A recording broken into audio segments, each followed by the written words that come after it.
یہ حدیث جو آپ نے لکھی ہے یہ صحیح مسلم کے اندر ہے، اس میں الفاظ کچھ اور بھی ساتھ لکھے ہوئے ہیں، وہ اگر آپ غور سے پڑھیں گے نا تو آپ کو پتہ چل جائے گا کہ کون سے گناہ معاف ہوں گے۔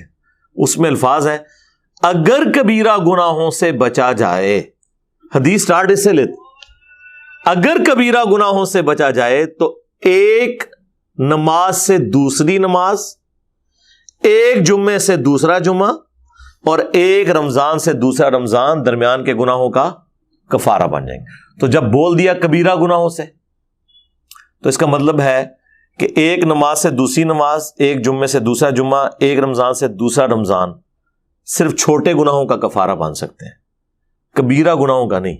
سب سے بڑا کبیرہ گناہ شرک کے بعد نماز کو چھوڑنا ہے۔ سورہ روم کی آیت نمبر 31 ہے، منیبین الیہ، رجوع لاؤ اس کی طرف، وَأَقِیمُوا الصَّلَاةَ، اور نماز کو قائم کرو، وَلَا تَكُونُوا مِنَ الْمُشْرِكِينَ، اور دیکھنا شرک کرنے والوں میں شامل نہ ہونا۔ گویا کہ نماز چھوڑنے والا شرک کرنے والی کیٹیگری میں فال کرتا ہے۔ یہ مشرکین کی عادت ہے کہ وہ نماز نہیں پڑھتے، بالکل واضح ہے۔ اور کیا ہے؟ پاکستان کے شناختی کارڈ میں نماز چھوڑنے والا مسلمان ہے نا، قرآن تو کہہ رہے کہ مشرک نہ ہو جانا نماز کو چھوڑ کے، اور مسلم شریف کی حدیث تو اس کو بریف کرتی ہے۔ صحیح مسلم میں 246 نمبر حدیث ہے انٹرنیشنل نمبر کے مطابق کہ بندے کے کفر اور ایمان، شرک اور اسلام کے درمیان فرق نماز ہے۔ اب اس سے بڑھ کے کیسے سمجھایا جا سکتا ہے؟ مسلم شریف میں عبداللہ ابن مسعود رضی اللہ تعالیٰ عنہ کی ایک حدیث ہے بڑی رکت انگیز۔ وہ کہتے ہیں کہ یہ جماعت کے ساتھ نماز پڑھنا یہ تمہارے نبی کی سنت خدا ہے جو اللہ تعالیٰ نے تمہارے نبی کو گفٹ دی ہیں، اس پہ چلو گے تو تمہارے لیے اللہ کی رحمتوں کا نزول ہوگا۔ رسول اللہ کے زمانے میں صلی اللہ علیہ وآلہ وسلم اگر کوئی شخص بیمار بھی ہوتا اور وہ 2 بندوں کے سہارے مسجد میں آ سکتا تو وہ نماز مسجد میں ہی پڑھتا تھا، کہیں اسے منافق نہ شمار کر لیا جائے۔ یعنی اس زمانے میں اگر کوئی بیمار بندہ بھی نماز چھوڑتا تھا تو یہ ڈرتا تھا کہ اگر میں مسجد میں نہ گیا تو لوگ سمجھیں گے کہ اس نے کلمہ اوپر سے پڑھا ہوا ہے، کیونکہ اگر مسلمان ہوتا تو مسجد میں آ کے نماز پڑھتا۔ ان کو کیا پتا تھا کہ کروڑوں مسلمان ایسے بھی پاکستان میں آنے والے ہیں کہ جو اپنے آپ کو صحابہ اور اہل بیت سے بڑا عاشق رسول کہیں گے، جس کا سب سے بڑا ثبوت ہے کہ وہ میلاد کے جلسوں میں تو نکلیں گے، جلوسوں میں، نماز کے لیے نہیں نکلیں گے۔ 12 ربیع الاول کے جلوسوں میں آپ رش دیکھ لیں اور مسجد میں رش دیکھ لیں تو آپ کو پتہ چل جائے گا۔ وہ جلوس ایگزیکٹلی کئی جگہوں پر ظہر کے وقت ختم ہو رہے ہوتے ہیں۔ ہونا تو چاہیے کہ وہاں جہاں پہ وہ جلوس ختم ہوا ہے وہاں مسجد میں جوتیوں والی جگہ پہ بھی جگہ نہ ملے، لیکن نہیں، لوگ اپنے اپنے گھروں میں چلے جاتے ہیں۔ نماز تو قسمت والوں نے پڑھنی ہے۔ جامعہ ترمذی میں حدیث ہے، ہمارا اور منافقین کا عہد نماز کی بنیاد پہ قائم ہے، جس نے نماز جان بوجھ کے چھوڑ دی اس نے کفر کیا۔ اور جامعہ ترمذی میں حدیث ہے، عبداللہ بن شقیق تابعی کہتے ہیں کہ صحابہ کرام علیہم رضوان تارک الصلاۃ کے علاوہ کسی کی تکفیر نہیں کرتے تھے، یعنی نماز چھوڑنے والے کو وہ کافر سمجھتے تھے۔ اتنا سینسٹیو ایشو ہے نماز کا۔ تو لہٰذا اگر کسی کے دماغ میں ہے نا کہ میں ایک جمعہ پڑھوں اور آگے سے دوسرا جمعہ پڑھوں اور بیچ کے سارے میرے گناہ معاف ہو جائیں، اس حدیث کے تحت نہیں۔ نماز چھوڑنا خود کبیرہ گناہ ہے، اور مسلم کی حدیث سٹارٹ اس سے ہو رہی ہے کہ اگر کبیرہ گناہوں سے بچا جائے تو ایک نماز سے دوسری نماز، اور ایک جمعے سے دوسرا جمعہ، اور ایک رمضان سے دوسرا رمضان درمیان کے گناہوں کا کفارہ ہے، ادروائز کوئی نہیں۔ تو اب جس نے نماز چھوڑ دی اس نے کبیرہ گناہ کیا۔ اب یہ بھی ایک بڑی تلخ حقیقت ہے، اور آپ سمجھ لیں ایک پریشان کن بات ہے ایک مسلمان کے لیے، کہ ہمیں جتنے نون گناہ ہیں نا جو ہم جانتے ہیں ہمارے علم میں، وہ سارے ہی کبیرہ ہیں۔ بخاری مسلم میں درجنوں احادیث ہیں، مشکات کی پہلی جلد میں آپ کو گناہ کبیرہ کا بیان ایک پورا چیپٹر ملے گا۔ اس میں انہوں نے بخاری مسلم کی وہ ساری حدیثیں جمع کی ہیں کہ وہ بڑے بڑے گناہ کون سے ہیں: شرک، نماز چھوڑنا، زنا، چوری، شراب نوشی، جادو کرنا، ماں باپ کی نافرمانی کرنا، غیبت، چغلی، کسی کی دل آزاری کرنا، منتصر جن نے تو انہوں پتا نہیں نا، لسٹ بنا لو 15-20 دی، ان کوئی بھی گناہ ایسا نہیں ہے جو نماز پڑھنے سے معاف ہو جب تک کہ کوئی توبہ نہ کر لے۔ اب آپ سوچ رہے ہوں گے اگر نماز سے معاف نہیں ہو تو کیا کریں؟ توبہ کریں، توبہ سے معاف ہو جائے گا۔ اور توبہ پاکستانی نہیں کہ توبہ کر کے پھر کام چک کے رکھیے، نہیں، توبۃ نصوحا، ایسی توبہ جو آگے کو نصیحت ہو جائے، ایسی توبہ ہو جائے۔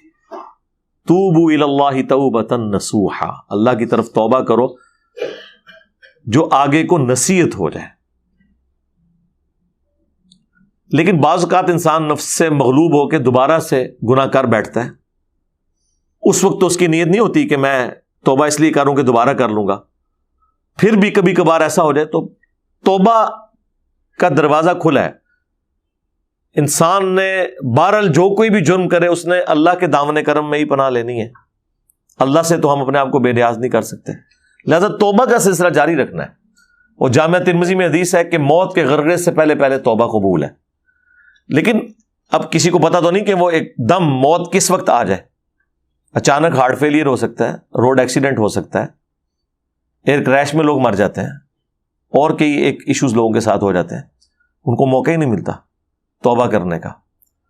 توبہ کو حرز جاں بنائیں، اللہ کی طرف رجوع لاتے رہیں، اور کبھی بھی اللہ تعالیٰ کے حوالے سے اپنے آپ کو بے نیاز نہ کریں، چاہے کوئی کتنا ہی نیکوکار ہو، شریعت کا پابند ہو، گناہوں سے بچنے والا ہو، توبہ تو اس کی بھی ضرورت ہے۔ نبی الاسلام جب اس کی ترغیب دلا رہے تھے تو بخاری کے الفاظ ہیں کہ بے شک میں بھی اپنے رب سے روزانہ 70 دفعہ توبہ کرتا ہوں۔ یعنی یہ 70 کا عدد جو ہے نا عربی میں کثرت کے لیے آتا ہے، یہ ضروری نہیں کہ 70 دفعہ کرتے ہوں گے، مراد یہ ہے کہ 100 دفعہ بھی ہو سکتا ہے، 1000 دفعہ بھی ہو سکتا ہے۔ تو چلیں اگر کسی نے 70 بھی لینا ہے تو 70 بھی بہت بڑی ڈیجٹ ہے۔ باقی ہمارے صبح و شام کے اذکار میں 100 دفعہ توبہ جو ہے وہ موجود ہے، بخاری اور مسلم دونوں میں حدیث ہے، استغفر اللہ و اتوب الیہ۔ اس کے علاوہ صحیح بخاری میں جو سید الاستغفار ہے، جو صبح کے وقت پڑھ لیں تو شام تک اگر فوت ہو گیا تو جنت میں جائے گا، شام کو پڑھ لیا تو صبح تک فوت ہو گیا تو جنت میں جائے گا، وہ بھی اللہم انت ربی لا الہ الا انت خلقتنی، یہ والی جو دعا ہے ہمارے بلو کارڈ صبح شام کے اذکار کے اوپر لکھی ہوئی ہے، اسے حرز جاں بنائیں۔ لہٰذا یہ جو جتنی بھی فضائل آتے ہیں نا، جیسے بخاری مسلم میں حدیث ہے کہ اگر کوئی شخص فرض نماز کے بعد پڑھے لا الہ الا اللہ وحدہ لا شریک لہ لہ الملک ولہ الحمد وہو علی کل شیء قدیر، ایک دفعہ، اور یہ اس نے پڑھنا ہے وہ 100 پورا کرنے کے لیے، اور اس کے ساتھ 33 دفعہ سبحان اللہ، 33 دفعہ الحمدللہ، اور 33 دفعہ اللہ اکبر پڑھے، یہ 99 ہو گیا، اور ایک دفعہ یہ پڑھ لے، یہ 100 پورا ہو گیا۔ اور ایک حدیث میں آیا ہے 33 دفعہ سبحان اللہ، 33 دفعہ الحمدللہ، اور 34 دفعہ اللہ اکبر، تو وہ بھی 100 پورا ہو جائے گا۔ ایک حدیث میں اللہ اکبر کے ذریعے 100 پورا کرنا ہے، باقی تینوں 33 دفعہ پڑھ کے، اور ایک میں لا الہ الا اللہ وحدہ لا شریک لہ پڑھ کے، تو اللہ تعالیٰ ایسے شخص کے سارے گناہوں کو معاف کر دے گا، اگرچہ سمندر کی جھاگ کے برابر ہی کیوں نہ ہو۔ لیکن یہاں بھی مراد صغیرہ گناہ ہے، جو کبیرہ گناہ ہے۔ مثلا صغیرہ گناہ آپ سوچ سکتے ہیں کہ مثلا بد نگاہی ہو گئی کسی سے، جان بوجھ کے نہیں کی، لیکن وہ اس سے ان انٹینشنلی کوئی معاملہ ہو گیا، جو صحیح مسلم میں حدیث ہے کہ میرے رب نے مجھے حکم دیا ہے کہ اگر میری نگاہ یوں پڑ جائے تو میں فوراً اسے ہٹا لوں۔